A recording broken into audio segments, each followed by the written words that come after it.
มาทุกคนมื้อนี้ข้อยสิมาเว้าถึงเรื่องคนที่ว่าเลี้ยงพ่อเลี้ยงแม่นี่เนาะ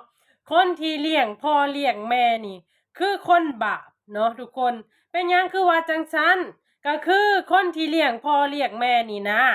ถูกทั้งพ่อแม่ให้พ่อแม่ด่าเนาะพ่อแม่จมให้จังซั้นจังซี่เฮ็ดหยังบ่ทวงบ่ทันเพิ่นก็ให้เพิ่นก็ด่าแต่บัดนี้ พอเวลาที่พ่อแม่เจ็บเป็นอิหยังมานี่นะก็มีแต่คนที่ว่าเลี้ยงดูหั้นแหล้วเนาะพาไปหาหมอหาหมอบางทีเงินคำมันก็บ่ทวงบ่ทันทุกคนเงินคำบ่ทวงบ่ทันแทนที่ว่าเอื้อยน้องผู้ที่ว่าออกเรือนไปแล้วอะสิเห็นใจซอยกันเนาะเก็บกันมาซอยบ่มีเลยมีแต่เว้าให้น้องเนาะโทษให้แต่น้อง เป็นหยังมึงบ่ขายมูลเลาก็มีให้หน้าตากะเลาก็บ่เลาก็มีว่ะเอาคันสมมุติว่าขายแล้วเนาะสมมุติว่าขาย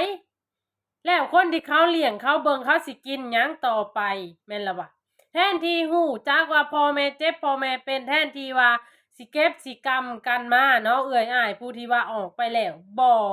มีแต่นิ่งใจผู้อยู่เฮือนลางที่มันก็บ่ทันเนาะ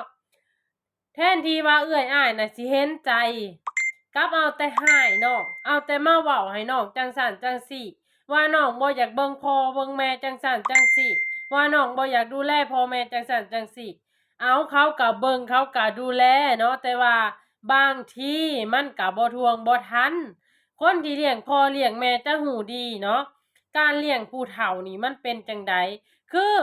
พ่อแม่นี่นะเวลาเฒ่ามาแล้วเนาะโรคผู้เฒ่ามันก็หลาย บางคนเป็นเบาหวานความดันโรคหัวใจโรคนั่นโรคนี่เข้าห้องหมอว่าแม่นเที่ยวไปหน้าเนาะแล้วสิเอาเงินในไสมาปัวเนาะแทนที่ว่าเอื้อยอ้ายน่ะสิเห็นใจบ่หลายๆคนน่ะนิ่งใจแต่ผู้อยู่เฮือนเนาะอันนี้ข้อยจึงเว้าได้ว่าคนที่เลี้ยงพ่อเลี้ยงแม่นี่คือคนบาปเนาะเพราะว่าถูกแรงกดดันจากพ่อแม่น่ะก็พอแห้งแหละทุกคนยังมาถูกแรงกดดันจากเอื้อยจากอ้ายอีกเนาะ